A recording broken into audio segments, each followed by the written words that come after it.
While I was eating dinner on a humid Tuesday evening in Little Rock, my phone suddenly rang on the kitchen table. My name is Mallory. I'm 32 years old, and that single phone call completely shattered my family.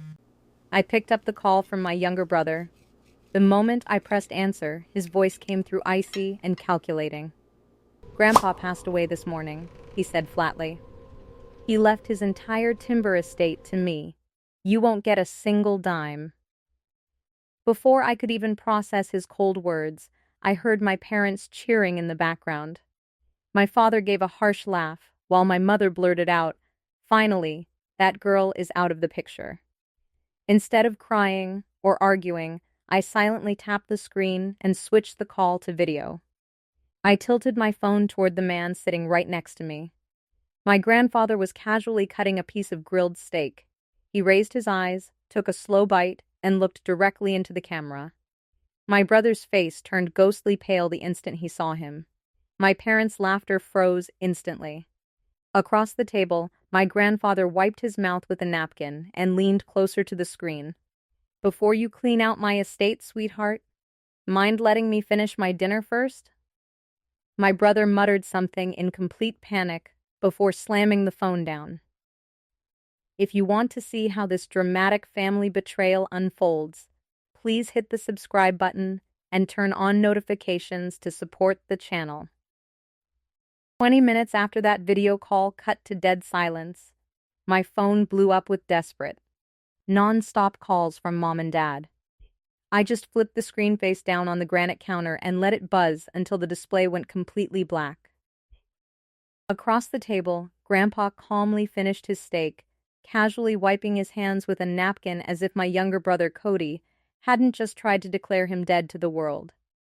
We didn't even bother talking about the call for the rest of the night.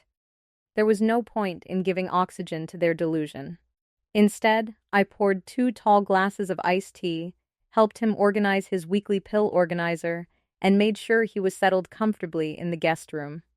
Early the next morning, under the thick, humid Arkansas heat, I fired up my Ford F-150 and headed toward downtown Little Rock.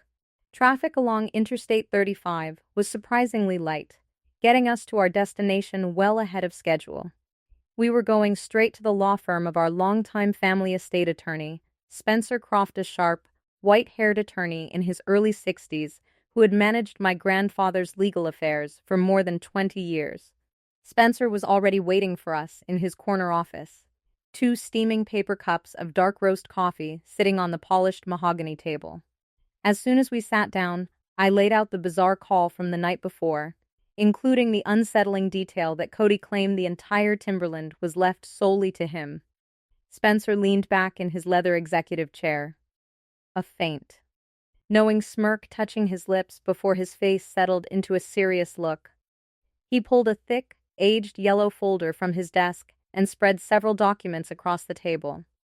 He explained that 2 weeks prior, Cody had randomly called his office asking specific questions about an old document. That document happened to be an outdated will my grandfather had signed 10 years ago, long before I was included in the estate plan, back when Cody was still considered the sole heir after my grandmother passed away. Cody had somehow stumbled upon a copy of that old draft in an unlocked filing cabinet in my grandfather's old workshop, blindly assuming it was still active and legally binding. Spencer shook his head slowly. "Your brother thought he was holding the golden ticket," Spencer said, sliding the actual, valid estate documents toward us. "What he failed to realize is that a 10-year-old draft holds 0 weight in court once a newer, notarized document exists." That was when the puzzle of how Cody arrived at such a reckless conclusion finally clicked. On Monday afternoon, an ambulance had briefly pulled into my grandfather's driveway after his blood sugar dipped while working out in the garden. Paramedics checked him over, gave him some orange juice, and took him to the local clinic purely as a precaution. A nosy neighbor spotted the emergency lights and left a panicked, vague voicemail on my father's phone, claiming Grandpa had been taken away and the house was pitch black. Driven by sheer greed and impatience, Cody called the clinic late Monday night demanding status updates. But because Cody wasn't listed as an authorized medical contact, The hospital strictly enforced federal HIPAA laws and refused to share a single detail. Instead of driving over to check on his own grandfather or simply calling my phone, Cody made the wild, arrogant assumption that my grandfather had passed away during the night. He took the lack of information as the ultimate green light, and rather than grieving, his very first instinct was to rush in and grab the inheritance before anyone else could react. My grandfather stared out the high-rise window at the Little Rock skyline, resting both hands on his wooden cane. The financial greed was bad enough, but the realization that his own grandson was eagerly counting down the minutes to his death cut far deeper. Spencer warned us that while Cody's premature grab had failed miserably, his desperation for money meant he would almost certainly try another angle to contest the estate. As we stood up to leave, my grandfather instructed Spencer to audit every single asset account tied to the timberland, determined to guard what was rightfully ours. By Thursday afternoon, the quiet routine of our week was shattered when my father's Ford F-150 pulled aggressively into my driveway. The engine cut abruptly, and 3 truck doors slammed shut almost simultaneously.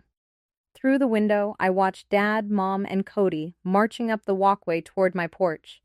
There wasn't a trace of embarrassment or shame on their faces for the humiliating blunder they had pulled 2 days earlier. Instead, they stood stiff with indignation, radiating a bitter need to regain control of a situation that had slipped completely out of their hands. I opened the front door before they could break the peace with their pounding, stepping aside to let them into the entryway. Mom brushed right past me without eye contact, making a beeline for the dining room where Grandpa Clifford sat reading the morning paper. Dad stood right in the middle of the living room, arms tightly crossed, while Cody hovered behind him, clutching a thick leather portfolio under his arm. "We need to discuss what happened on Tuesday," Dad rasped out, his voice rough from decades of smoking. "You humiliated this family, Mallory, playing childish games with video calls when your grandfather's mental state is clearly slipping." I narrowed my eyes as anger surged in my chest, but before I could utter a word, Grandpa Clifford lowered his paper and looked over his reading glasses. "My mind is as sharp as the day I framed my first workshop," he stated calmly, though his knuckles turned white around the edges of the newspaper. "The only foolish game played this week was Cody declaring me dead to line his pockets." Mom stepped forward, resting a heavy hand on the table and looking down at him with patronizing pity. "Clifford, you're 74 years old, and living isolated out here with Mallory has completely warped your judgment," she argued, her tone dripping with fake concern. "You were rushed to the hospital earlier this week. You clearly can't handle the stress of managing a 500-acre timber estate anymore." Without waiting for a reply, Cody unzipped his leather case and slapped a thick stack of printed legal forms onto the table next to my grandfather's coffee mug. He pushed a pen forward, pointing at the signature lines flagged with bright yellow sticky tabs. The documents were pre-drafted deed transfers engineered to immediately hand the entire timberland and commercial workshop over to Cody's personal LLC, effectively stripping my grandfather of every asset he owned. "This is about preserving the family legacy before a stranger or bad advice destroys everything you built," Cody said flatly, avoiding my eyes. "Sign the timberland over to my business today, and we'll handle your living arrangements and medical care quietly without any further public spectacle." I stepped right between Cody and the table, glaring directly at my father. He is more than capable of managing his own life. And you know damn well this isn't about legacy. It's about bailouts for Cody's failed business ideas. Dad took a sharp step toward me, jabbing a finger in my face. "Stay out of this, Mallory. You've been pulling his strings ever since his knee surgery, isolating him from us just to secure a bigger piece of his money." Grandpa Clifford stood up slowly, leaning heavily on his wooden cane for support, but his frame remained tall and commanding. He picked up the transfer deeds, glanced at the title pages for a second, and then steadily tore the entire stack right down the middle. The sound of ripping paper echoed sharply off the walls as he tossed the shredded documents directly onto my father's boots. "Get out of my granddaughter's house," Grandpa Clifford commanded, his voice trembling with genuine rage. "And don't you ever set foot on my timberland again." Dad turned red with embarrassment, turning on his heel and heading for the door without another word. Mom followed close behind, muttering bitterly about how ungrateful we were. Cody lingered on the porch threshold a moment longer, his eyes hardening into something dark and malicious. "You think tearing up paper protects you, old man?" Cody sneered coldly. "By tomorrow morning, my attorney is filing a formal emergency petition for guardianship in Pulaski County Probate Court. We'll let a judge declare you incompetent, and I will take control of every single dollar you own, whether you like it or not." 10 days after Cody's threat, a process server walked up my porch steps and handed me a formal court summons.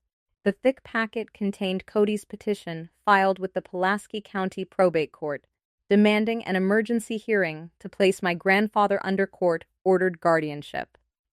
Instead of inventing blatant lies that could be disproven, Cody had cleverly weaponized everyday occurrences, twisting them into alarming signs of severe mental decay. He highlighted a minor bump from 6 months ago when my grandfather backed his truck into a wooden post at the workshop, leaving a small scratch on the bumper. Cody also threw in a missed cardiology checkup from last winter, alongside a duplicate electric bill payment my grandfather made online after forgetting he'd already settled it 2 days prior. I took the legal packet straight to Spencer Croft, who advised us that the most effective way to crush Cody's petition before the hearing was an independent cognitive evaluation. He set up an immediate appointment at the Little Rock Medical Center with an independent geriatric psychiatrist, Dr. Gerald Shawa, renowned expert, whose assessments carried immense weight in court. 2 mornings later, I drove my grandfather to the medical center, sitting quietly in the waiting room while Dr. Shaw conducted a thorough 2-hour clinical assessment. The examination covered standardized memory tests, complex math, spatial challenges, and detailed questions regarding his ability to manage finances and daily living. When the heavy wooden door finally opened, Dr. Shaw walked out with a polite smile, holding a clipboard filled with detailed assessment notes. He handed a copy of the official report to my grandfather, confirming he had passed every section of the cognitive test with exceptional scores for a 74-year-old man. Dr. Shaw assured us that my grandfather possessed complete mental capacity, sharp reasoning, and full awareness of his estate and medical choices. Despite the legal victory, the drive back home was wrapped in a heavy, painful silence. My grandfather stared hollowly out the passenger window at the passing trees, resting his chin on his weathered hands. The fact that his own son and grandson had subjected him to a humiliating psychiatric test to strip away his independence weighed far more heavily on his heart than any property dispute ever could. Being forced to prove his sanity to a total stranger just because of his family's greed had taken a piece of his dignity that no glowing medical report could ever truly restore. Meanwhile, my mother Brenda began running a malicious smear campaign across our extended family and local church community. She called relatives, claiming Grandpa was rapidly losing his mind and that I was cruelly isolating him to rewrite his will in my favor. During a routine grocery trip, an old family friend actually pulled her cart away from me, whispering loud enough for nearby shoppers to hear that I was taking advantage of an elderly man. That evening, I sat next to my grandfather on the porch as the humid southern night settled over the timber yard. He held the medical report, quietly pointing to Dr. Shaw's written confirmation affirming his mental sharpness. He looked at me with weary, hurt eyes, asking why the very people he spent his life protecting were now using his silver hair and stiff knee as proof that he didn't belong in his own home. While we were building our defense for court, Spencer Croft called with critical bank findings and urged us to come to his downtown office immediately, his tone grim, over the speakerphone.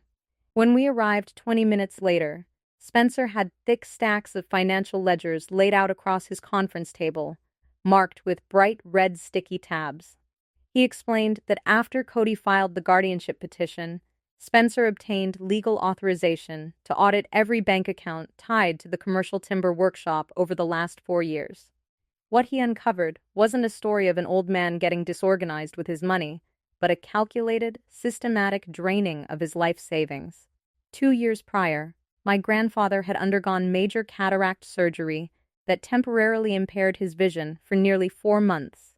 During that recovery window, he signed a limited financial power of attorney granting my father and Cody temporary access to pay operational invoices and equipment costs for the timber yard. That access was supposed to expire the moment my grandfather returned to work. Yet, Cody had quietly kept the secondary authorization active on the primary business account. Spencer tapped his pen against a detailed spreadsheet, highlighting dozens of suspicious wire transfers over 24 consecutive months. Instead of paying legitimate suppliers, Cody had generated fake invoice receipts for imaginary machinery upgrades and shop repairs. He used those bogus documents to authorize repeated transfers directly into a shell contracting company registered under his own name, siphoning off a staggering total of $320,000 right under my grandfather's nose.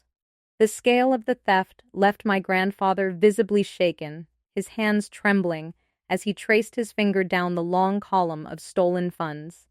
Every single transaction bore the signatures of his own son and grandson, people he trusted implicitly while recovering from surgery. Spencer revealed that Cody hadn't used the money to build a legitimate business. He had squandered every last dime on high-risk real estate speculations in coastal Florida that completely collapsed during the recent market crash. Faced with impending bankruptcy and aggressive debt collectors, Cody's sudden desperation became painfully transparent. He hadn't grown worried about my grandfather's health after seeing an ambulance. He was drowning in financial ruin. Declaring Grandpa incompetent through court-ordered guardianship was his desperate attempt to seize the timber estate and cover up his crimes before the missing funds were discovered. I looked at Spencer, asking if these bank records were enough to present directly to the probate judge. Spencer assured us this paper trail flipped our position from defensive to a crushing legal counterattack. In Arkansas, using a power of attorney to transfer an elderly relative's money into personal accounts without written authorization is severe elder financial exploitation, a major offense, carrying heavy civil liability and criminal penalties. 2 days before the court hearing, Spencer handed us a printed file of subpoenaed text messages from Cody's phone, spanning the previous 6 months. As my grandfather adjusted his reading glasses to scan the transcripts, the cold arrogance captured in those printed lines destroyed whatever quiet hope he had left in his heart. In one glaring text thread sent weeks after the fraudulent transfers began, my father asked Cody if he was worried about Grandpa eventually auditing the timber accounts. Cody's reply was short, dismissive, and dripping with contempt. "The old man will never take this to court," Cody had typed back. He'd rather swallow the loss than embarrass the family name across Little Rock. He always forgiven us anyway. That single sentence exposed the ruthless foundation of their entire scheme. For decades, whenever Cody ran into trouble with his failed ventures, my grandfather stepped in to cushion the blow, writing checks to protect family pride and give his grandson another chance. They hadn't spent months covering their tracks because they thought their cover-up was perfect. They acted with total impunity simply because they believed my grandfather was too fragile, too afraid of public disgrace, and too fiercely devoted to his bloodline to ever hold them accountable. The realization that his lifelong generosity had been taken as weakness transformed something deep inside my grandfather. The hurt expression that had shadowed his face vanished, replaced by a quiet, unyielding resolve. They built their whole plan on the assumption that I would stay silent to protect them. My grandfather said, his voice steady and devoid of anger, "It's time to show them that my kindness was never a permission slip to rob me." Without a second thought, my grandfather instructed Spencer to immediately draft a completely revised estate plan, revoking every prior document. He formally disinherited both my father and Cody, ensuring neither of them would ever receive a single acre of the timberland or a single dollar of his savings. Under the terms of the new, airtight document, Grandpa established an irrevocable living trust to cover his healthcare and living needs for the rest of his life, managed by an independent professional trustee. Upon his passing, his primary residence and half of the 500-acre timber property were designated directly to me.